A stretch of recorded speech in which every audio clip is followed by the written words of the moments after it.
One day I was like, what about modeling? Like, you're tall. I was like, plus size modeling is in. You're plus size now. Like, what? So I was a full-time painter for a few years, and I just wanted to get out of North Carolina. And then I got severe carpal tunnel and arthritis in my hand. And I mean, it got to the point like my hand felt like it was going to fall off if I painted. And I was just mass producing, not making enough. I was living in insanity, like a poor struggling artist. And that was right when COVID hit too. So I was like, yo, I gotta like do something else. I was actually back in North Carolina with my ex living there again.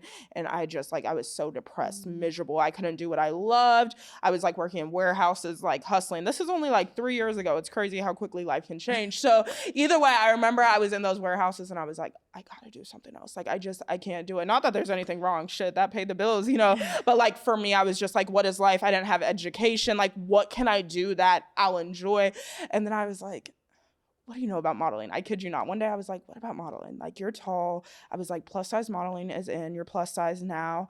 Like, what? Like, you're tall, Holla. Like, you can't so I did some research, I kid you not, and I was like, I'm gonna do it. I didn't know how. I started working for their little clients and I was like, no, I really want to be a supermodel. I was like, I'm gonna learn to be a supermodel. And within 6 months of being signed, I signed with IMG Worldwide. Oh, freaking yeah. They're the biggest agency in the world. Just honestly, it sounds so corny, and I hate when I give corny advice because it sounds so generic, but like believing in yourself. When I interviewed with IMG, I was like, I'm gonna sign with one of the top agencies in the world. I'm not kidding on the interview. Crazy. Now I'm like, I cannot believe you said that. But I was like, I'm gonna be a supermodel. So like, take me. Yeah. Manifestation at its finest.